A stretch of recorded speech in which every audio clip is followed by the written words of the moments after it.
네, 안녕하세요. 로열러더 투자 전략가 로로쌤입니다. 자, 이번에는 일본 수출 규제에 타격이 좀 있을 거다 이런 예상과는 다르게 제가 볼 때는 굉장히 양호한 수급을 보이고 있다. 외국인한테 물어보면은 되는 외국인 주식 매수를 확인해 보면서 주가 동향을 다시 한번 체크해 보도록 하겠습니다. 반도체주를 꾸준히 봐야 되는 이유는, 주가를 추종해야 되는 이유는 매매를 하실 수도 있고 매매를 안 하더라도, 저는 이쪽에 반도체주 매매를 적극 권장하는 타입이라고 했죠. 근데 매매를 안 하더라도 우리나라 시가총액 1위 삼성전자, 2위 SK하이닉스, 전세계 글로벌 시장의 D램 1, 2위 업체죠. 그러니까 당연히 이쪽을 적어도 확인은 하고 가야 된다. 그러니까 알려드릴 테니까 한번 확인해 보세요.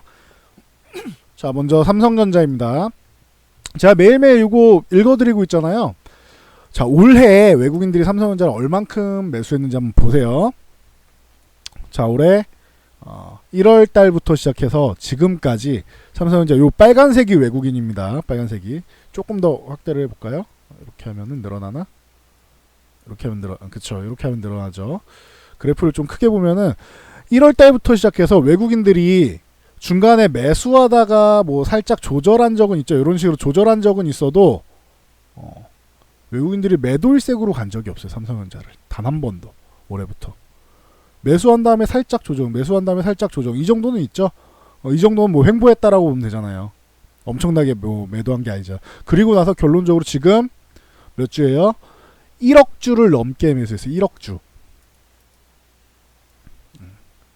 단위가 어마어마하죠.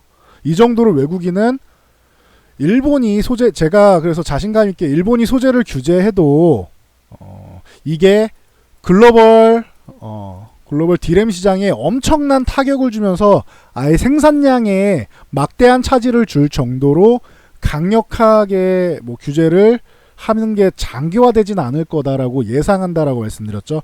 물론 그렇게 될 수도 있겠지만 저는 확률이 굉장히 낮을 거다라고 말씀을 드렸습니다. 그거에 대한 이유는, 일단 글로벌 시장에 영향을 미치려면은 전 세계에서 IT 강국 하면은 한국이 IT 강국이다 어쩐다 하는데, 일단 미국 뺄 수 없잖아요. 여러분 지금 컴퓨터 사용하고 계시잖아요. 그 데스크탑 컴퓨터 CPU 누가 만들어요? 인텔. 요즘에 AMD가 치고 나오지 않습니까? AMD는 그럼 다른 나라 겁니까? 전 세계의 CPU는 그냥 다 미국에서 만든다고 보면 돼요. 자, 얘네가 CPU를 새로 AMD에서 이번에 출시했죠. 인텔도 이제 조만간 출시한다고 하죠. 그러면은 신규 서버용 CPU가 나왔어. 그러면은 CPU를 판매할 때 램이 없으면은 어떻게 돼요? 램이 없으면 컴퓨터를 구성하기 어렵잖아요. 다른 방법이 있는지까지는 전 모르겠어요. 저는 지금까지 컴퓨터를, 여러분들도 컴퓨터 사면 기본적으로 가장 주요 부품 뭐 사요? CPU 사고, 메인보드 사고, 그쵸? 메인보드 사고, 그리고 램 사고, 램 꼭 들어가 있죠? 그리고 나서 VGA 사고, 그 다음에 요 정도를 일단은 주요 부품이라고 나머지를 사죠. 나머지 과거에는 HDD를 샀는데, 하드디스크를 샀는데, 이제는 SSD 사고 이게 점점 발전을 하는 거잖아요, 이쪽은. 그러니까 저장장치랑 요 정도가 있으면, 이 정도가 있으면 컴퓨터는 돌아가잖아요. 여기에 케이스랑 쿨러랑 이것저것 붙이는 거잖아. 여기 주요 부품에 램이 있어요. 지금 램 가격이 급락을 했는데, 이 가격 급락한 이유가 뭐예요? 램 재고가 많아서. 램 재고가 왜 많아요? 지금 AMD가 이번에 굉장히 잘 빠졌습니다. 이렇게 나왔는데, 좋다고, 가성비 좋다고 나와요. 근데 그 전까지 CPU는 인텔 거의 독점 수준이잖아요. 인텔에서. 그죠? 근데 인텔에서 서버용 CPU 이 공급 물량을 다 못 채우고 딸리는 거예요. 물량이 딸리는 거예요. 4차 산업혁명 시대가 되니까 이제 데이터 센터 구축하고 이러면서 이 공급 물량이 못 따라가는 거예요. 그러니까 CPU가 없으니까 이제 컴퓨터를 더 많이 판매를 못하니까 이제 램이 재고가 늘어나는 거죠. CPU 공급량 때문에. 근데 이제 AMD가 나서가지고 이 부분에서 약간의 도움은 주겠죠. 공급량에 대해서는 도움을 주겠죠. 그리고 인텔 같은 경우도 이제 신규 CPU를 내고 할 때 가격이 AMD 때문에 가격 경쟁력 때문에 약간 내려갈 거란 말이에요. 이렇게 되면은 램 사는 사람들이 더 늘어나겠죠. 기왕 살 거 하나 살 거 두 개 살까 아니면 용량을 좀 더 늘려볼까? 왜냐면 CPU 가격이 떨어졌으니까 여기서 남는 금액이 있을 거 아니에요. 그러면은 램 아까 말씀드렸던 램 메인보드 VGA 뭐 이런 쪽으로 투자를 더 할 거 아니에요. 남는 금액만큼 투자할 거 아니에요. 기본 예산이 있었으니까. 그러면은 램 소진에도 도움이 되겠죠. 당연히 재고 소진에. 근데 이런 상황에서 저 CPU 시장에 들어가는 D램 일본이 규제해가지고 전 세계에 판매를 못하게 할 정도까지 타격을 줄 수 있을까요? 라고 제가 이렇게 여러분들께 반문을 했죠. 여러분들 생각도 있으실 테니까 저는 그렇게 되게끔 미국의 트럼프가 놔두지 않을 것 같아요. 자, 램이 없어서 컴퓨터를 판매를 못한다? CPU 가격이 어떻게 돼? 그럼 CPU가 남아돌 거 아니야, 반대로. 램이 없어요. 컴퓨터를 판매를 못해. 그럼 램 가격이 올라갈 거고 CPU가 재고가 남겠죠. 이러면은 이 타격은 인텔이나 AMD가 받겠죠. 이거 트럼프가 가만히 두고 볼까요? 뭐 이쪽 완제품 시장 외에도 이런 인텔이나 이런 쪽 외에도 제품으로 출시되는 거잖아요. 이거 외에도 뭐 장비 업체들도 있잖아요. 뭐 어플라이드 머티리얼즈라든가 이런 쪽도 있고 여기 뭐 CPU 이 데스크탑이나 이런 서버용 이런 데 말고 모바일도 보자. 모바일 AP 전 세계에서 누가 이거 대부분 다 만들어요? 퀄컴. 그죠? 퀄컴이 스마트폰 스마트 기기들 많이 팔아야 되고 웨어러블 기기 많이 팔아야 되는데 퀄컴 스냅드래곤이 최고잖아요. 근데 판매를 해야 되는데 이쪽 관련 쪽으로 이제 제공을 못 하겠다 이런 식으로 나오면은 퀄컴이 타격 있는 걸 트럼프가 가만히 보나? 라고 저는 생각을 하는 거죠. 그러지는 않을 거다라고 저는 생각합니다라고 꾸준히 언급드리고 있죠. 제 의견이 무조건 맞다가 아니고 저는 이렇게 생각한다라는 거예요. 그러니까 저랑 저 사람 말이 로로쌤이 얘기해 주는 게 타당한 것 같은데라고 생각하시는 분들은 이제 그 정도로 글로벌 시장에 큰 막대한 영향력을 줄 만큼 일본이 강력한 반도체 규제를 하기는 어렵다라고 생각한다는 거죠. 저는. 그래서 계속 말씀드린 게 참의원 선거까지는 아마 일본이 개입을 안 할 거다라고 제가 말씀을 드렸죠. 그리고 참의원 선거 이후에 둘이 어차피 우리랑 일본이랑은 보는 시각이 다르기 때문에 이게 해결이 안 된다. 평행하게 계속 간다. 이거 중간에 누군가 중재를 해야 된다. 중재하기에 제일 좋은 역할 이거 중국이 할 거예요? 중국은 안 되죠. 둘 다 적국이자 어떻게 보면은. 지금 우리가 중국이랑 친하게 지낸다 해도 중국은 언제든지 대국이 소국 따위가 대국한테 덤빈다 이딴 소리나 하고 앉아있는 나라잖아. 그러면 우리한테 아군은 아니에요. 중국은. 어찌됐건 쟤네는 우리를 그냥 이용해 먹고 그냥 이제 짓밟고 이런 나라지 우리나라를 같이 동반자로 이렇게 크고 이런 나라는 아니란 말이에요. 일본도 마찬가지. 일본도 허구한 날 우리나라 침략하려고 했지. 중국이랑 일본이랑.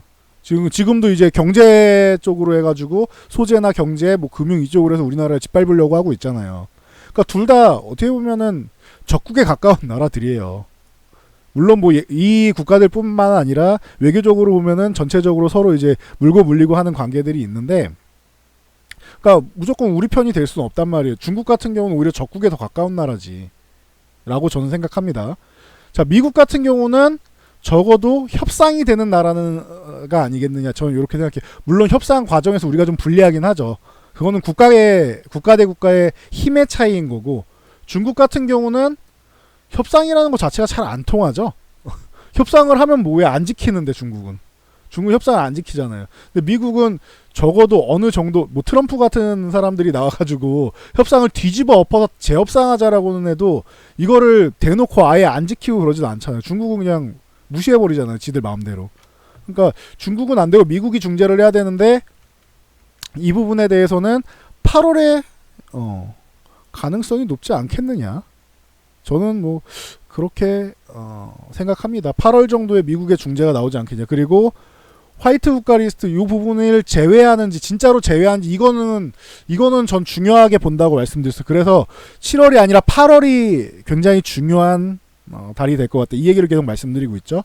근데 이 부분에 대해서 미국이 와서 중재를 하면서 야, 요 정도까지는 아니지 않느냐. 어쨌든 일본이고 한국이고 다 미국의 우방인데 어느 정도껏 너네 둘끼리 분쟁하는 건 있을 수 있지만 이 정도로 적국으로 돌아서는 거는 좀 아닌 것 같다. 뭐 이런 식으로 좀 중재를 해주면은 뭐 해결이 되겠죠. 이것도 뭐 8월 돼서 이제 슬슬 개입하기 시작한다. 요렇게 나오기 시작하니까 이제 요건 좀 기다려 보자고요. 결과가 나와야 될 것 같아요. 이거는 무작정 예상한다고 해서 제가 예상한 대로 흘러갈 리가 없어요. 이거는 누구도 마찬가지예요.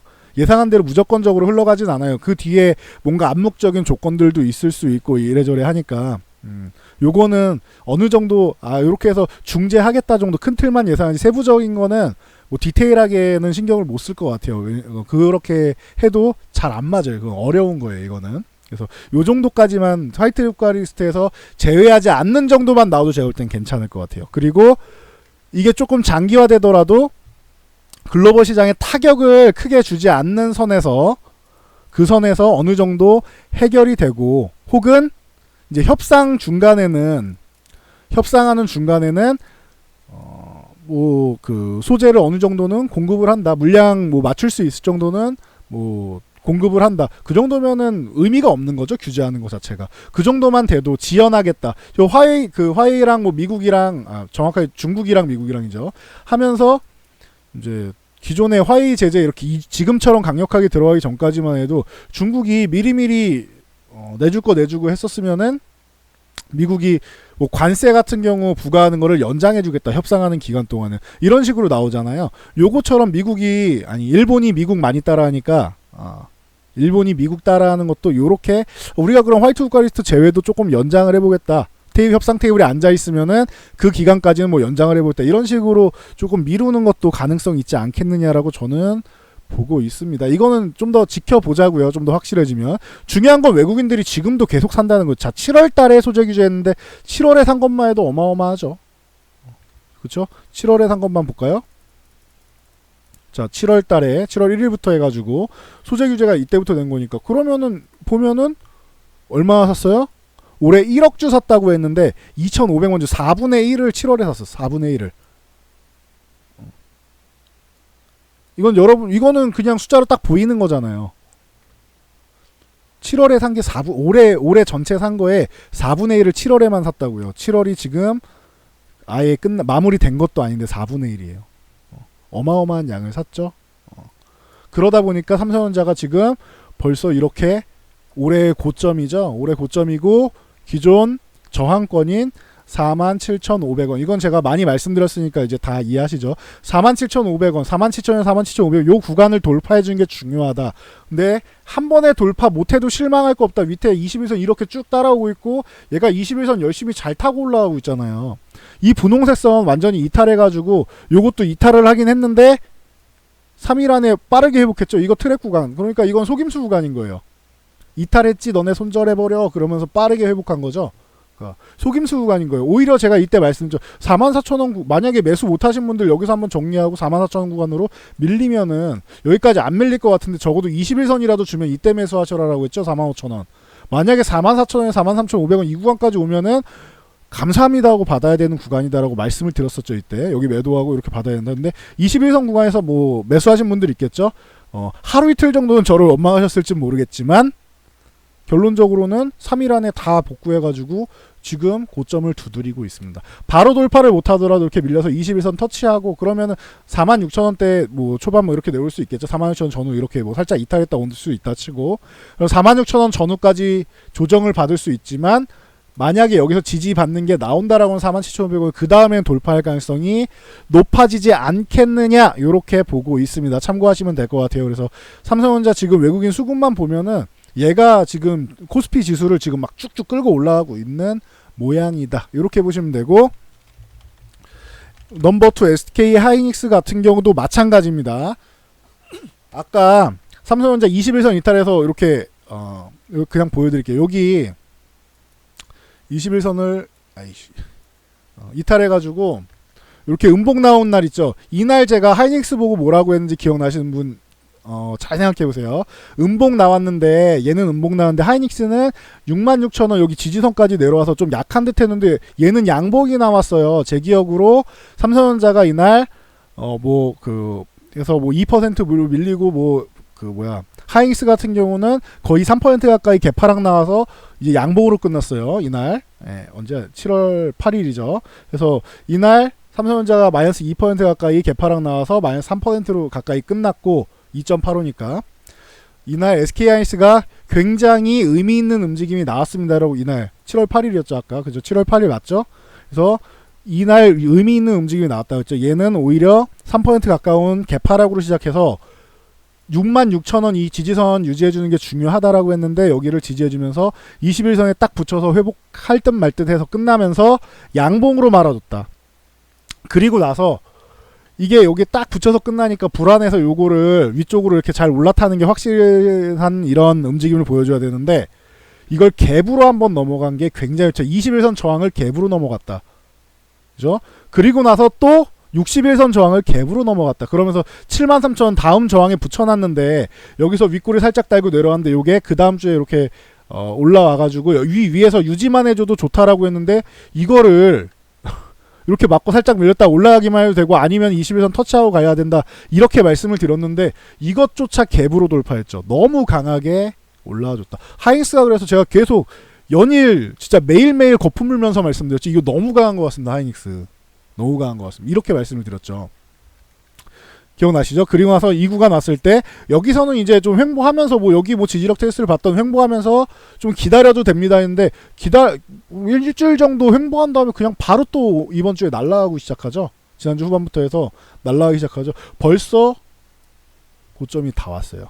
근데 하이닉스는 삼성전자랑 좀 다른 게 자 보세요. 삼성전자 같은 경우는 고점이 이렇게 있고 21선이 거의 이렇게 추세적으로 한번 올라갔다 밀렸다가 올라온 거니까 그쵸? 고점을 두드리고 내려왔다가 올라온 거죠. 다시 두 번째 두들기는 최근에만. 그러다 보니까 21선 이렇게 거의 다 따라 올라와 있어요. 21선 같은 경우는 1개월 평균 값이다. 용어 정리 같은 경우도 여기 교육 내용 가면 있습니다. 여기 녹색 있죠? 교육의 미래다. 여기 가면 주식 교육 강좌 용어 설명부터 해서 친절하게 설명해 놨으니까 보세요.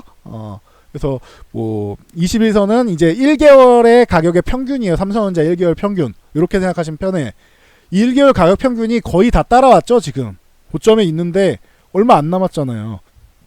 저항받아도 밀릴 구간이 짧다. 요 구간에서 터치하고 이렇게 올라오면 가능성 높다. 이렇게 말씀드렸는데 하이닉스는 조금 다른 게 최근에 너무 강하긴 했는데 너무 강한 만큼 가파르게 이렇게 올라왔잖아요. 조정도 제대로 안 받고 밑으로 이렇게 내려오거나 이런 거 없이 올라온 다음에 횡보 조정하고 위쪽으로 올라왔다. 이게 너무 강하다라고 말씀드렸죠.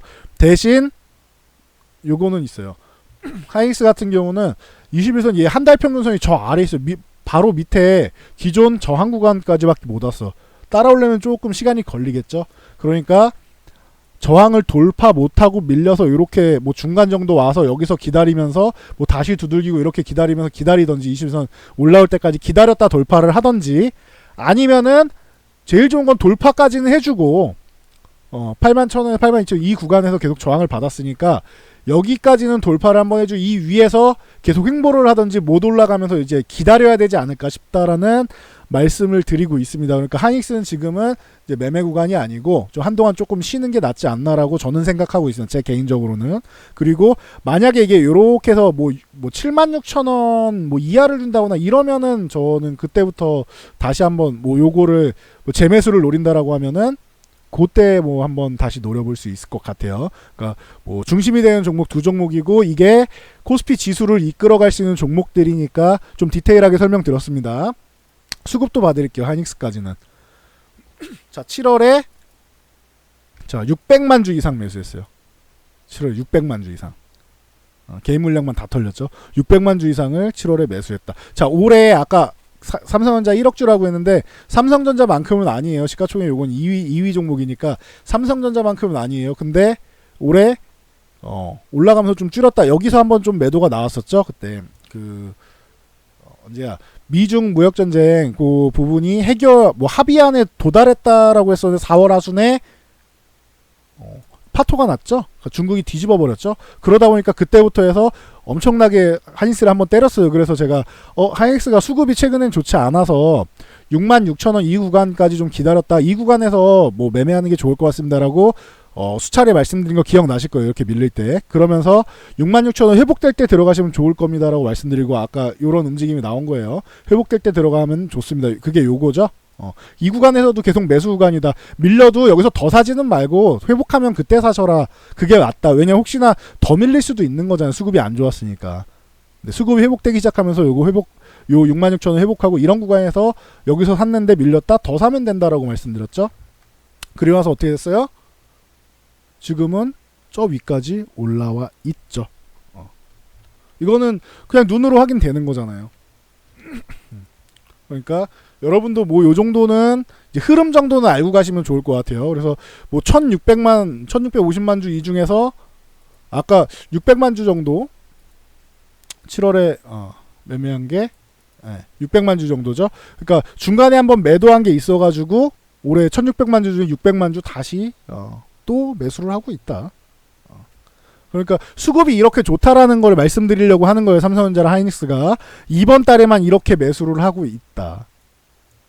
이해하시겠죠? 그래서 여기까지 뭐 설명드렸고 자세히 설명드렸고 이제부터 빠르게 설명드릴게요. DB하이텍이나 이런 종목들 이것도 수급이 지금 조금 꼬여 있는데 수급이 들어오면 이건 파운드리의 강자로 보면 된다라고 말씀드렸죠. 그래서 뭐 중대형주 사이 정도에 있는 종목 중에서 이것도 시가총액 뭐 쭉 올라가면은 뭐 한 2조 정도까지는 가능성 있는 종목이 아니겠느냐라고 제가 말씀을 드렸었는데 저는 DB하이텍이 내년에서 내후년까지 해서 적어도 22,000원 정도는 기본적으로 간 다음에 그 다음에 더 가는지는 그 뒤에 뭐 판단하면 된다라고 말씀드렸어요. 일단은 우선적으로 저는 22,000원까지는 가능성이 충분히 있다고요. 부채 엄청나게 부채 때문에 이게 이자 갚느냐고 그동안 돈을 많이 벌었어도 최근에 메모리 시장 좋다가 최근 1년 정도 어려운 거잖아요. 근데 그 전에 그 좋았던 걸 부채 갚느냐고 다 쓴 거야.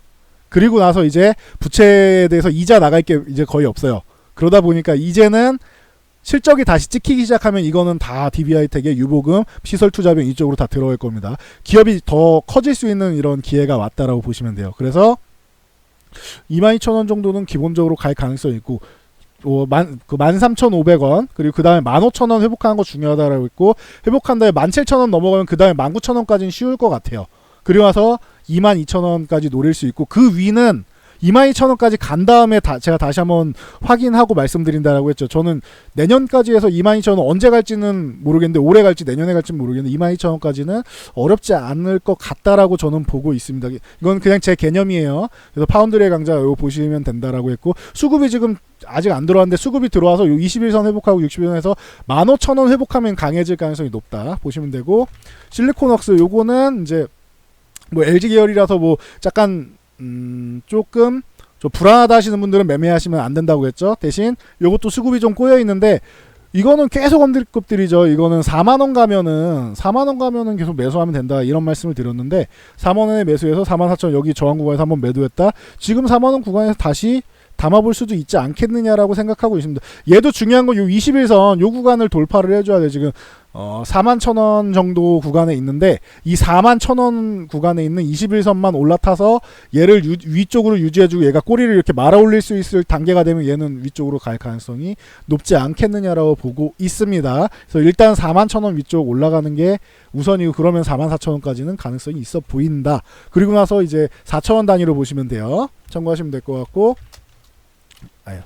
이 테스트도 볼 건데 일단은 전공정부터 테스트부터 먼저 넘어가서 테스트 18,500을 넘어오긴 했는데 어정쩡하게 넘어왔어요.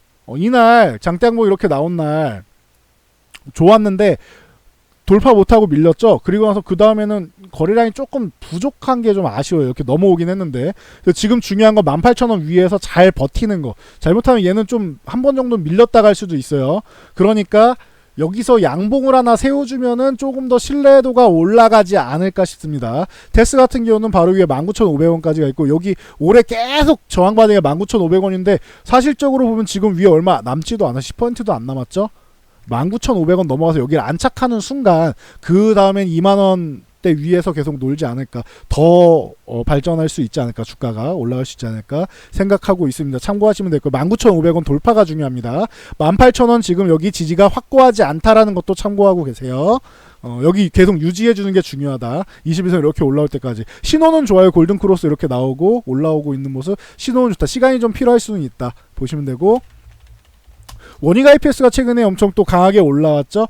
얘는 22,500원 이런 구간 오면은 사세요. 뭐 사면 됩니다. 뭐 이렇게 말씀을 드렸죠. 반도체주는 의심할 여지가 없다. 내년에 무조건 좋아진다. 연말부터 해서 내년 무조건 좋아진다라고 말씀드렸죠. 무조건이란 말을 쓰면 안 되는데 제 기준에서는 거의 확실시되지 않느냐라고 꾸준히 언급드렸던 뭐 이런 종목들입니다. 그래서 원익 IPS 같은 경우도 지금 최근에 22,500을 매수하셨다면 26,500 요 구간 저항대에 지금 다 왔죠. 그러니까 이런 구간에서는 한 번 정도 줄이는 게 맞는 거예요.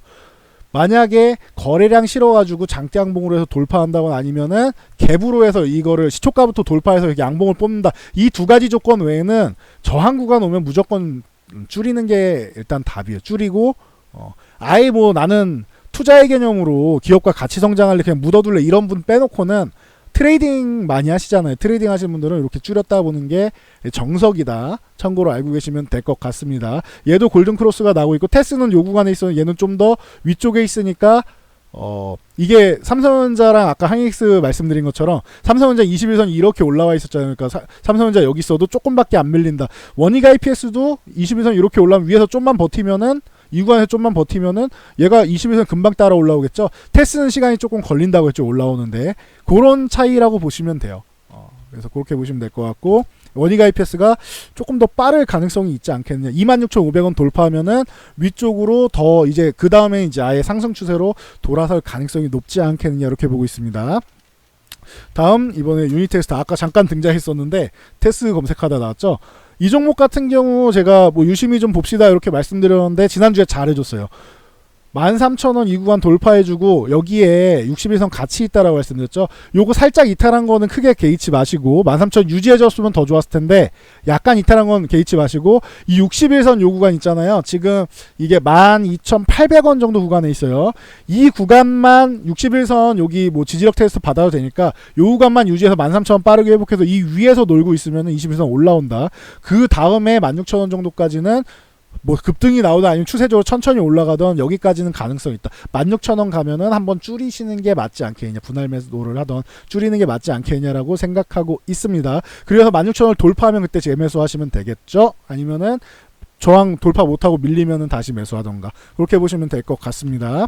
테크윙 자, 이 종목 같은 경우는 지금 수급이 꼬여 있어가지고 좀 이렇게 아래쪽에 있는데 얘도 이제 자꾸 11,000원을 이렇게 두들기기 시작하죠. 거래량이 기존에 바닥이었던 게 거래량이 늘기 시작하죠, 지금.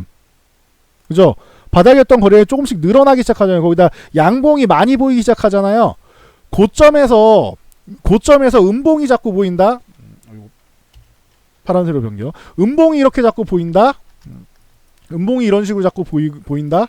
이게 좋은 게 아니라고 그랬어요. 이런 식으로 음봉이 자꾸 보이는 거는 고점에서 이거랑 반대되는 개념이죠. 그러면은 저점에서 양봉이 이렇게 계속 나오잖아요. 음봉이 잘 안 보이죠. 이제 이거는 올라가려고 이렇게 막 어딘가에서 매수하는 세력들이 있는 거예요. 근데 확실하진 않아요. 11,000원을 올라타줘야지 얘는 그래도 최악의 경우는 면했구나라고 생각하고 12,500원 여기로 올라타줘야지 위쪽으로 갈 수 있다. 이렇게 보시면 될 것 같습니다. 그래서 일단은 11,000원 회복할 때 매수하는 게 더 유리할 것 같아요. 잘못해서 예상과 다르게 21선 맞고 이렇게 한번 더 밀릴 수도 있는 거잖아요. 언제나 주식할 때는 좋은 점만 보지 말고 최악의 경우도 같이 봐야 된다라고 말씀드리죠. 최악의 경우는 21선 맞고 얘 밀릴 수 있는 거잖아요. 물론 그렇게 되지 않을 거라고 생각은 하지만 밀릴 수 있는 거란 말이에요. 언제나 예상대로 되지 않는 게 주식이다. 그렇기 때문에 요거는 11,000원 회복할 때 그때부터 매매하는 게 좀 더 좋을 것 같습니다. 그리고 소재 관련주로 이쪽은 말씀드릴 게 있나? 계속 많이 설명드려서 동질세미캠 뭐 아주 좋은 뭐 동질세미캠하고 제가 솔브레인 말씀드린 이유는 과거부터 계속 삼성에서 투자하는 기업들입니다. 삼성에서 소재 쪽에 같이 육성의 중소기업이랑 투자해서 하는 기업 중에 대표적인 종목이 동질세미캠하고 솔브레인입니다. 이거를 제가 몇 년 동안 말씀드리고 있죠. 자, 동질세미캠 그래서 지금 뭐 어려운 구간들 다 넘어와주고 13,500원만 유지하면 되는데 이거 14,500원 구간 정도에서 여기서 지금 뭐 저 지지받고 있는데 뭐 좋습니다. 아예 안 내려오고 이 구간부터는 14,500원, 요 구간부터 13,500원까지 14,500원부터 시작해서 뭐 좀 더 밀리면 13,500원 구간 요 정도까지 해가지고 분할 매수로 매매 못하신 분도 한 10% 정도 요 구간에서 매매할 수 있지 않냐라고 저는 봅니다. 그리고 여기서 밀렸다 그러면 한 12,500원 정도에서 한 5% 정도 11,500원에서 5% 정도에서 20% 정도까지는 채울 수도 있을 것 같아요. 지금 소재주는 빠르진 않다고 했어요. 지금 요렇게 올라온 거는 이 움직임은 테마성이다. 일본의 소재 규제 때문에 올라온 테마성 움직임이고 대신 이 테마성 움직임이 이런 식으로 소강 상태에 잠깐 들어간다. 그 뒤에는 이제 현실적으로 움직일 거다. 왜냐하면 이거는 갑작스럽게 급등한 건 테마성으로 왜냐하면 지금 당장 실적이 찍히거나 한 게 아니잖아요. 근데 미래의 기대감으로 오른 거죠. 그리고 기대감으로 오른 건 테마다.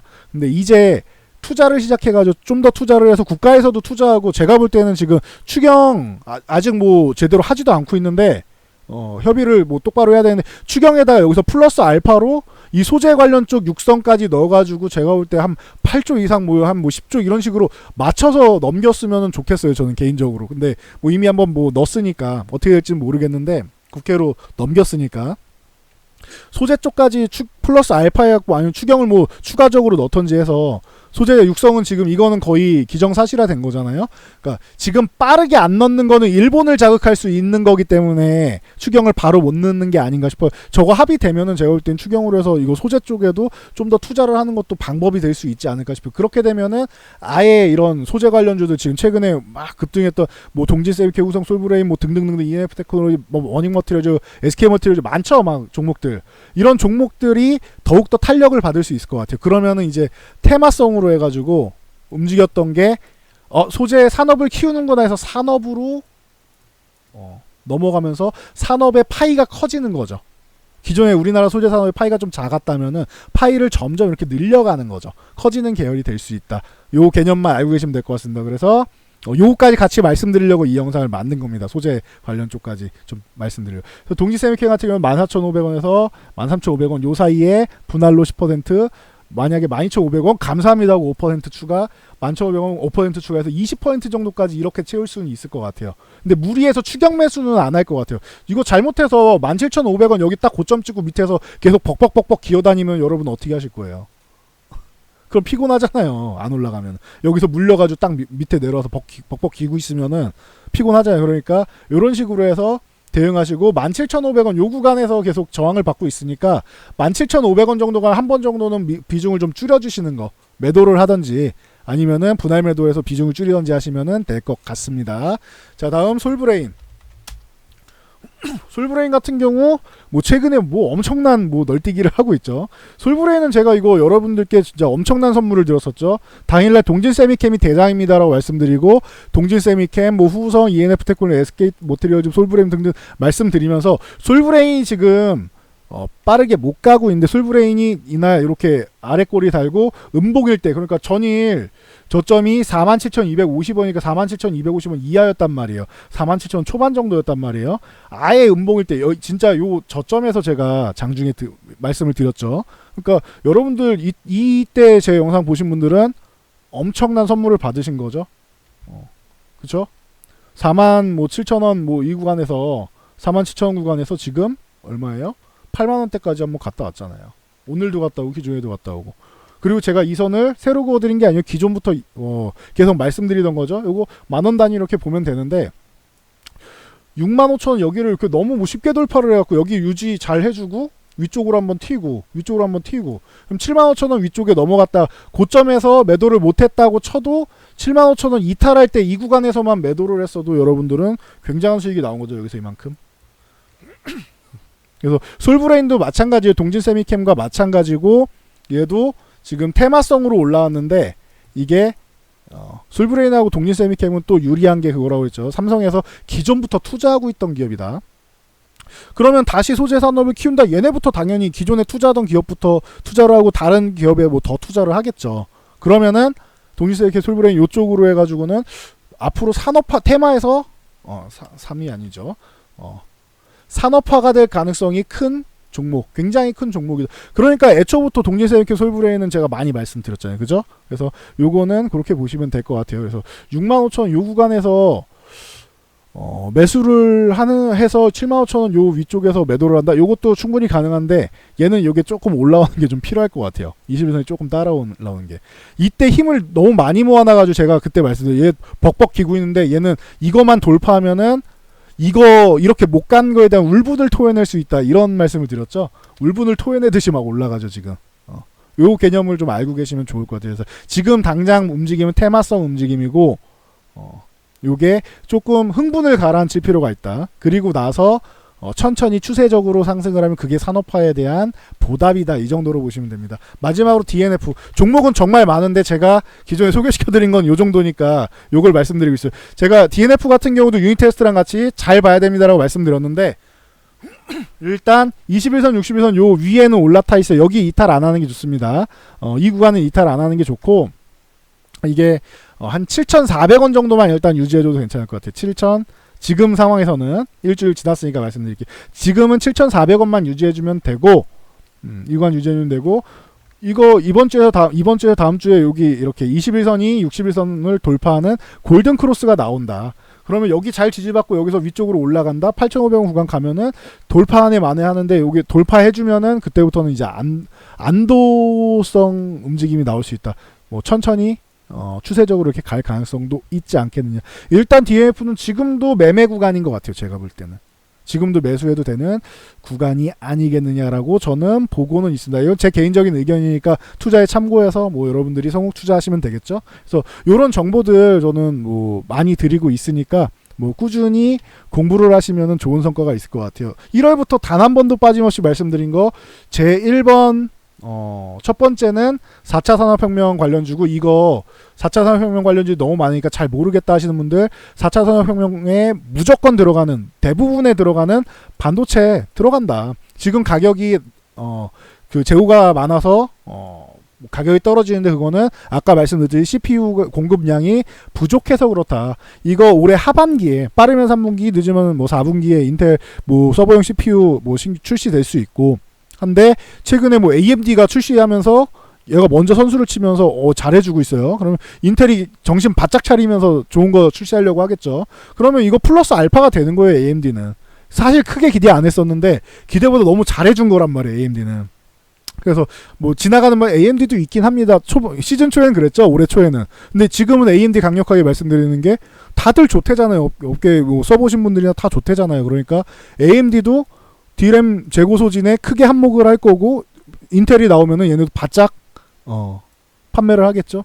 그러면은 이제 뭐 램 소비하는 게 좀 더 빨라질 가능성이 있다. 여기에 일본이 소재를 규제하면서 가격이 4분기에나 올라가지 않을까. 3분기 끝자락에서 4분기에나 올라가지 않을까. 혹은 뭐 그쯤이면 적어도 멈추긴 하겠지 했는데 가격이 벌써 올라가기 시작했어요. 일본 이거랑 AMD의 CPU가 잘 빠진 거. 이 두 가지가 어떻게 보면 D램 가격만 보면은 겹호재가 나온 거예요. D램 가격이 올라간다. 재고 소진이 된다. 판매량이 뭐 이렇게 판매량이 늘면서 가격이 올라가 비싸게 계속 잘 팔리는 거죠. 그러면은 3분기부터 해가지고 실적이 다시 이렇게 턴될 수도 있는 거예요. 계속 이렇게 깎여나가던 반도체 실적이 턴이 될 수도 있는 거예요. 삼성전자 하이닉스 같은 경우는. 이럴 가능성이 높게 생겼고 뭐 이 부분에서 뭐 기존부터 계속 언급드렸는데 이제 슬슬 골드만삭스 같은 데서 뭐 다이키 타케야마 같은 뭐 애널리스트가 뭐 얘기를 하죠.